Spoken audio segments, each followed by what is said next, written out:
Everyone, আমার নতুন এক করব, তোমরা কিন্তু অবশ্যই দেখবে। মেয়েটা খেতে পাচ্ছে না। এভরিওয়ান, আমার নতুন একটা ভিডিওতে আবারও সবাইকে স্বাগত। তো আমার প্রচণ্ড ঠান্ডা লেগেছে, জ্বর এসছে, কিছু খেতে পাচ্ছি না। ওই জন্য মাকে বলেছি রাত্রেবেলা পরোটা বানাতে। তো সেটাই দেখার, আমার মা এখন আমাকে কি বানিয়ে দেয়, আদেও কি বানিয়ে দেবে কি দেবে না। তো মা এখন রান্নাঘরে গেছে, চলো আমরাও রান্নাঘরে গিয়ে দেখি যে আমার মা আদেও কি বানাচ্ছে। চলো তোমার সাথে, না তোমাদের সাথে আমিও দেখি। রান্নাঘরে এসে দেখি দরজা লাগানো, আমার মা কোথায় গেল?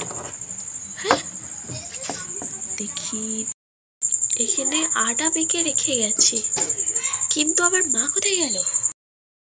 আমার মা নিখোঁজ হয়ে গেছে, আমার মা কোথায় গেল কে জানে। তবে হ্যাঁ, মেখে যখন রেখে গেছে ঠিকই বানাবে। চলো, মনে হয় এরকমই হয়।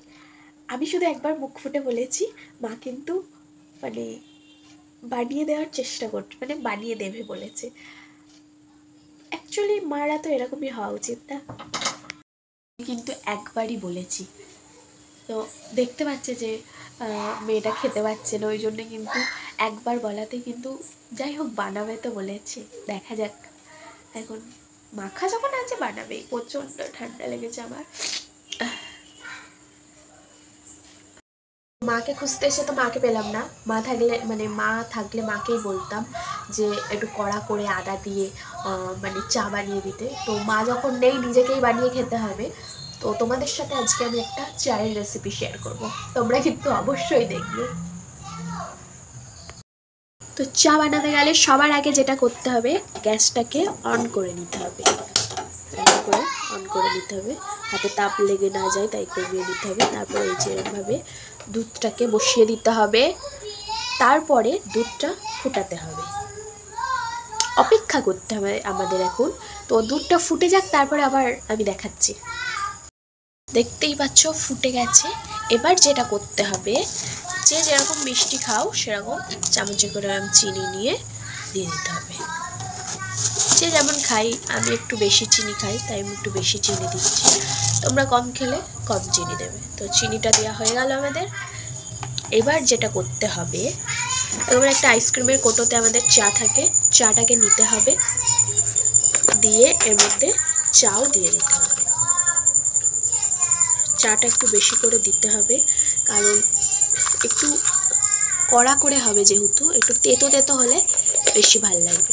একটা ব্যাকগ্রাউন্ডে একটা বাজে সাউন্ড আসছে, ওটা একটু অ্যাভয়েড করবে। তো পড়াশোনা করছে সবাই। এই যে এলাচ নেবে এরকম দুটো, দিয়ে সেটাকে ভেঙে দেবে। হ্যাঁ, মানে একটুখানি খোলাটাকে এরম কেটে, এই জাস্ট একটুখানি এরমভাবে কেটে জাস্ট এর মধ্যে দিয়ে দেবে, ঠিক আছে। আর তারপরে যেটা করতে হবে, এই যে আদাটাকে এতে করে ঘষে মানে গ্রেট করে এতে দিতে হবে। তো এক হাতে হবে না, আমি গ্রেট করে দিয়ে তারপরে আসছি। পড়বে চামচ দিয়ে সুন্দর করে একটু মিশিয়ে দিতে হবে ব্যাপারটাকে। হ্যাঁ, তারপরে এটা আবার ফোটা পর্যন্ত ওয়েট করতে হবে।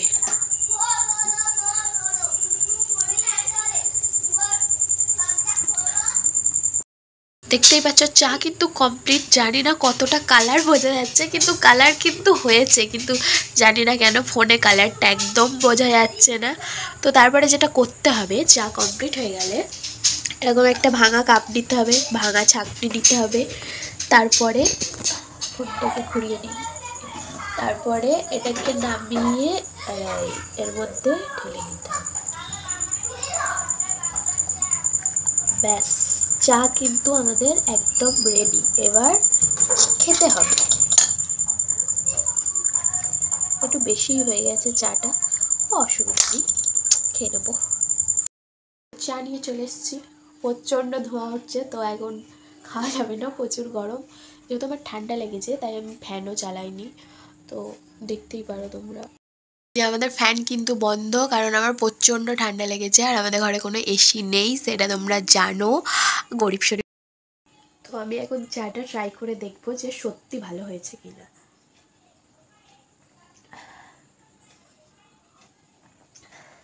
সত্যি কথা বলছি, আমার ঠান্ডা লেগেছে বলে তো আরও ভালো লাগছে। এরকম আদা দিয়ে এলাচ দিয়ে চা করে তোমরাও খাও, খুব ভালো লাগবে। আর এতটা ঠান্ডা লেগেছে আমার যে আমি কথা বলতে পারছি না। তো চাটা খেয়ে আসছি, কারণ ওই ক্যামেরা অন করে খাওয়ার মতন সাহস আমার নেই। তো আমি পরে খাচ্ছি, মানে খেয়ে টেয়ে তোমাদের সাথে আবার আসছি কথা বলতে। টাটা। তো এখনের ব্লগটা আমি এখানেই শেষ করছি। রাতে আমার মা কি বানালো, কি খেলাম না খেলাম, সেটা পরের ব্লগে আসছে। ততক্ষণের জন্য সবাই ভালো থাকবেন, সুস্থ থাকবেন। আজকের মতন এটুকুনি, টাটা, গুড নাইট।